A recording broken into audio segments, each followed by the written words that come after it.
especializei muito nas questões digitais, né? Na tecnologia, como é que a tecnologia está se comportando nas questões criminais, especialmente nas questões ligadas à segurança pública. Eu estava vendo, não me lembro qual foi o estádio, ou se são todos os estádios, mas fora do Brasil, eu acho que foi nos Estados Unidos, imagino que sim, que agora qualquer estádio que você entrar, você vai saber que você vai entrar sabendo que você vai ter o reconhecimento facial. Isso é muito bom por um lado e horroroso por outro, né? Como todas essas questões de hipervigilância. Só que a hipervigilância, ela traz muito mais malefício do que benefício. E a gente só observa o benefício. A gente só tem anúncio o tempo todo dos benefícios da hipervigilância. Só que a gente agora, com esse caso específico da Receita, a gente tem o seguinte, olha só. Todos os dados, todos os seus dados. Não existe nada hoje no mundo que seja mais caro, mais valioso, de dinheiro, monetariamente, né? Do que dados tratados. Sim. Então, a gente tem um grupo de pessoas hoje que pode acessar os dados de qualquer contribuinte, do Lula a pessoa em situação de rua, passando por você, qualquer pessoa que está nos ouvindo, tá? Não importa quem. Pode acessar e não deixa rastro de acesso. Aí, duas coisas. Primeiro, quando eu estive com o secretário-geral da Receita Federal da época, José Tostes, que não está com a Polícia Federal, embora estejam marcando a oitiva dele, ele me disse, na segunda vez que eu estive com ele, ele falou para mim, doutora, mas isso é permitido. Aí eu falei para ele, mas como assim? E aí eu descobri que existia uma portaria, que é a portaria 79 de 2014, que traz o detalhamento de todos os tipos de acesso que existem na Receita Federal do Brasil. E aí sim, eu tive a confirmação que as senhas do secretário-geral, do corregedor-geral, dos corregedores e dos funcionários lotados na pesquisa e inteligência são senhas que não deixam rastro de acesso. Eles alegam que eles têm que ter isso porque, afinal de contas, a corregedoria, por exemplo, se deixar o acesso, outro funcionário da Receita, outro auditor fiscal que está sendo investigado vai saber que está sendo investigado. Mas tudo bem, olha só. Você não precisa ter o log registrado ali desde o começo da investigação. Mas você tem que ter a possibilidade de, quando a defesa da pessoa que está sendo acusada de alguma coisa pedir o relatório de quem acessou e quando acessou, esse relatório esteja à mão para você. Você tem que poder ter, a defesa tem que ter a possibilidade de ter esse acesso instantaneamente. Instantaneamente. Não é daqui a um mês, não é daqui a 2 meses, não é custando R$500 mil. É instantaneamente. E aí, eu digo, pela experiência que eu verifiquei dessas pessoas todas e que depois eu tive no caso do Flávio Bolsonaro, não existe essa facilidade. Pelo contrário, até quando a justiça determina que a apuração especial do SERPRO seja entregue, a Receita Federal enrola. A Receita Federal só entrega mediante ameaça.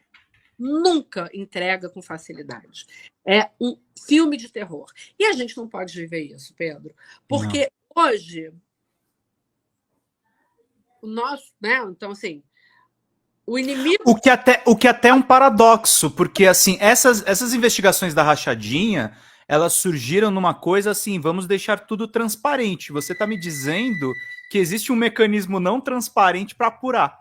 É isso. Mas isso a gente já sabia que isso existia. A Lava Jato foi isso o tempo todo. Sim. A Lava Jato foi uma operação que fingia, como tantas outras no mundo, ser uma operação de combate à corrupção, que era feito de qualquer forma, que lá meia dúzia de pessoas se intitulando os donos da justiça e da razão, achavam que podiam fazer qualquer coisa de qualquer jeito. E a verdade é que funcionário público não pode fazer qualquer coisa e não pode fazer de qualquer jeito.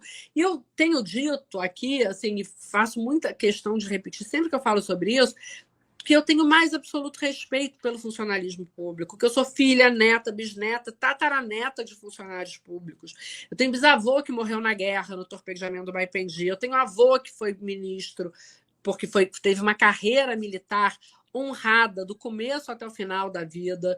Eu tenho uma mãe que foi funcionária pública também a vida inteira, começou como professora de escola municipal, estadual, depois virou magistrada. Entendeu? Então, assim, eu cresci, eu enchi a minha barriga graças ao funcionalismo público, sempre. Então, tenho mais absoluto respeito pelo funcionalismo público.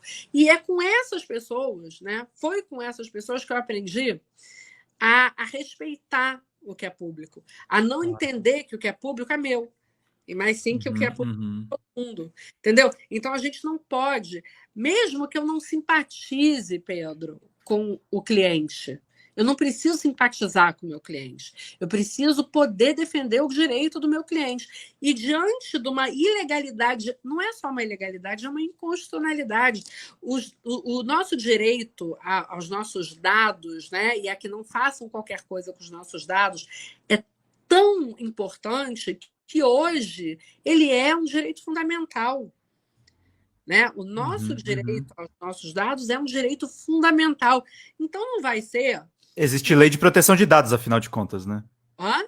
Existe lei de proteção, que é a lei mais usurpada do universo, né? Pedro, eu vou te dizer uma coisa. Você sabe qual é o grande problema da LGPD?